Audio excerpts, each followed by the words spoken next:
It's the third day of the third month of 2014. Happy you're taking 10 minutes for CNN Student News. I'm Carl Azuz. It was a tumultuous weekend in Ukraine. We've told you about protests in the capital, Kiev, that led to the ouster of Ukraine's president last month. Most of those protesters want their country to have closer ties with Europe. But many Ukrainians, like their ousted president, want closer ties with Russia. And one region where support for Russia is strong is Crimea. It's in southern Ukraine. It's where most residents identify themselves as Russian. And it's where what were assumed to be Russian troops came into Ukraine over the weekend and took control of the Crimean Peninsula, according to the U.S.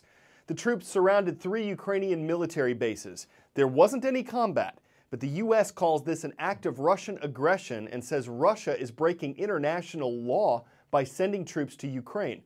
Russia says there's no open confrontation here, but that it has the right to defend its people and interests in Ukraine. Time for the shout out. What's the most populated state in the U.S.? If you think you know it, shout it out. Is it Florida, Texas, New York, or California? You've got 3 seconds. Go. With around 38 million residents, California is far and away the most populated state in the U.S. That's your answer, and that's your shout out. It's been a season of extremes for residents of Southern California. While other parts of the country were shivering under snow, ice, and bitter cold, areas near Los Angeles have been parched by drought. Windy, dry conditions fostered the spread of wildfires, and when rain finally came from a recent storm system, there wasn't much vegetation left to soak it up, so that meant mudslides. Thankfully, no deaths have been reported because of the rain and mudslides, but the drought's been so bad that the storms barely made a dent in water levels. Much of the rain is streaming back out to sea, and water reservoirs are still at minimum levels. Even a forecast for more rain isn't good news for some folks. It happened in minutes. Fire-scorched land couldn't hold the rain, so mud poured down from the Glendora foothills below. It's havoc. It's bad. It's bad. It hasn't been this bad in a long time. It wasn't like this 20 minutes ago. They're getting out while they can. But you're not taking anything with you, you're just grabbing your dog? Yeah, we got my laptop. I don't need too many things. Everything's gonna be fine. It's all replaceable. Just a couple inches of rain, and you can see the effect here when the ground, which is burned by the fire, can't hold all of this. And something you'll notice, the debris, it shows it's been scarred by wildfire. We need to make some plans to help get you out, okay? Yeah. 1,000 homes are under a mandatory evacuation order because they sit below these scorched hills. 2 months ago, it was wildfire. Today, mud into their pools and backyards. California has been in drought for months. The sudden rain caught some by surprise. 2 people were found stranded in a tree trying to escape the rising water of the Los Angeles River. Take a closer look. It's not just people, but they're 2 dogs. You can see the rescuers, the Los Angeles firefighters, as they carefully move the frightened animals out of the tree, one by one, to the nearby rescue boat. And there's more rain coming, which is bad news for Kim and Dennis Kralik. They chose not to listen to the mandatory evacuation order. They're 1 road in and out, 2 covered in mud to drive. Because you can't get out. No, not right now. Until they clear this, we're stuck here. What has Mother Nature been like for the last couple of months for you? What, we had fire, drought, and now torrential rain. Wind. So yeah, pretty much everything. Yeah, we've hit all 4 elements at this point. I think we're done at this point with any more crazy storms. There may not be much we can do about the weather, but we do a pretty good job of keeping track of it. NASA has teamed up with Japan's Aerospace Exploration Agency to launch a satellite that'll track rain and snow. It's called the Global Precipitation Measurement Corps Observatory. And if that sounds like an advanced name, it's a pretty advanced satellite. It's designed to circle the Earth every hour and a half, observe where it's raining, and send that info back to scientists every 3 hours.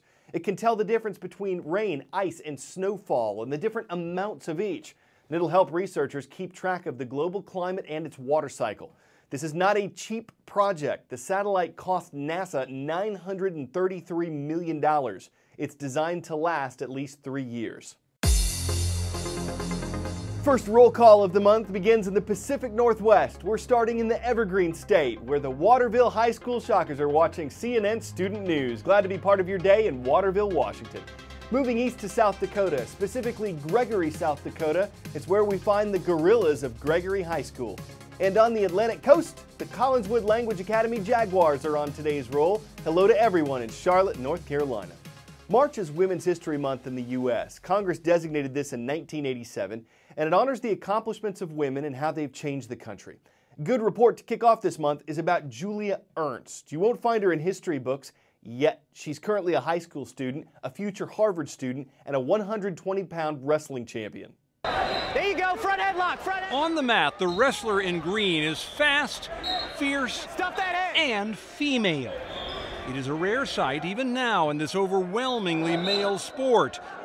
But Julia Ernst is a rare soul, a young woman beating the boys at their own game.